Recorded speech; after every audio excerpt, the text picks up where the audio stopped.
మేము బతికేదే శ్రీరాముని నమ్ముకొని, మేము నమ్ముకునేది శ్రీ ఆంజనేయుని నమ్ముకొని, మేము ఉదయం నిద్ర లెగిస్తే జై హనుమాన జ్ఞాన గుణసాగర జై కపిలి సతిలోక ఉజాగర రామదూత రామ అంజనీ పుత్ర పవన మహావీర విక్రమ బజరంగి అని హనుమంతుని తెలుసుకుంటాం. పొద్దున్నే అయ్యప్పని తెలుసుకుంటాం, పొద్దున్నే వెంకటేశ్వర స్వామి తెలుసుకుంటాం. ముస్లిం సోదరులు వస్తే నమస్కారం పెడతాం, క్రిస్టియన్ సోదరులను గౌరవిస్తాం, ప్రతి మతాన్ని గౌరవిస్తాం, ప్రతి ఒక్కరిని ఆదరిస్తాం. మాకంటే హిందువులు ఎవరూ లేరు, మీరు హిందూ పేరు చెప్పుకుంటున్నారు, మా అనుగుణంలో మా రక్తంలో హిందుత్వం ఉంది, కాంగ్రెస్ పార్టీ హిందూ పార్టీ అని చెప్పారు. రాహుల్ గాంధీ గారి గురించి, సోనియా గాంధీ గారి గురించి, కాంగ్రెస్ కుటుంబం గురించి మీకు మాట చెప్పాలి. వడి అడుగులేస్తున్న రాహుల్ గాంధీ నడుచుకుంటూ వస్తే నానమ్మను దారుణంగా చంపింది ఈ టెర్రరిస్టులు. బాధల్లో తట్టుకొని బయటకు వచ్చి కాలేజీ పోతుంటే అమ్మ ఫోన్ చేసి నాన్న సిపిఎం ముద్దూరులో ముక్కలుగా చంపారని చెప్పింది. అన్ని కష్టాలు తట్టుకుని నిలబడ్డాడు రాహుల్ గాంధీ. ఆ కుటుంబం కాంగ్రెస్ పార్టీ దేశానికి ఎంత సేవ చేసిందో మీకు తెలియదా? కాంగ్రెస్ పార్టీ దేశానికి ఎంత గెలవడిందో మీకు తెలీదా? ఎన్ని ప్రాజెక్టులు కట్టిందో మీకు తెలీదా? ఎంతమందిని ఆదుకుందో తెలీదా?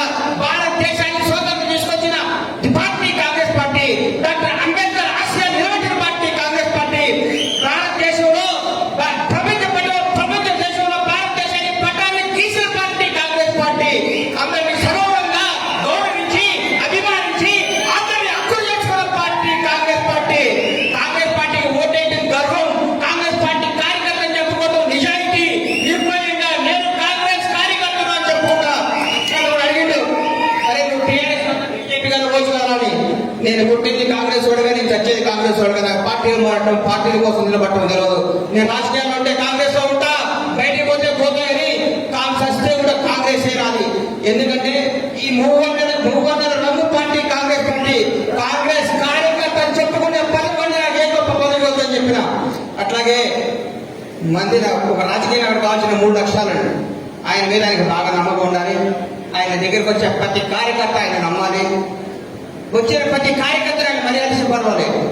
ఈ రాష్ట్రంలో, ఈ తెలంగాణ ఆంధ్ర రాష్ట్రంలో నేను చూసిన క్యారెక్టర్, క్యాలిబర్, నిజాయితీ, నిబద్ధత, సంస్కారం, చదువు, మర్యాద, మంచితనం అన్ని పుణ్యాలు పుచ్చుకున్న దొడ్డిన చంద్రబాబు గారు వస్తే నాకు అనుభవంగా ఉంటుంది. నిజంగా నేను చెప్తున్నా, మీ కొడుకు ఇప్పుడే అన్నవాళ్ళ ఊర్లో గుడికి పోతే దర్శనం చేసుకున్నా. ఇంట్లో వచ్చా కదా దత్తాత్రేయ స్వామి చూద్దామని పోయినా. ఆ ఊరు జనం మీ తండ్రి గారి గురించి, మీ కుటుంబం గురించి వాళ్ళు మాట్లాడుతుంటే నా కళ్ళలో నీడొచ్చింది. ఇంత సేవ చేసిరా చంద్రబాబు గారు. మీ జీవితం, రాజకీయ జీవితం ఇప్పుడే ప్రారంభమైంది. నా దృష్టిలో మీరు భారతదేశం గర్వంగా చెప్పుకునే స్థాయిలో కూర్చుంటారని నేను సగర్వంగా చెప్తున్నా. అలాగే పెద్దల వెంకటస్వామి గారు ఇందిరమ్మ సమకాలికులు, ఇందిరాగాంధీ గారితో పనిచేశారు, మహానుభావులు. ఆయన ఎక్కడున్నా గర్వంగా ఉంది.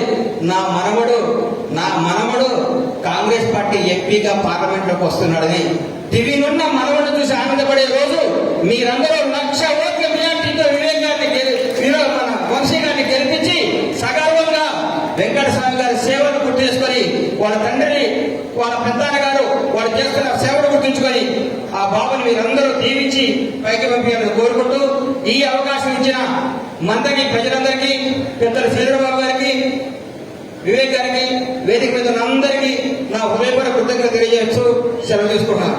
జై కాంగ్రెస్. అస్సలు గుర్తుకే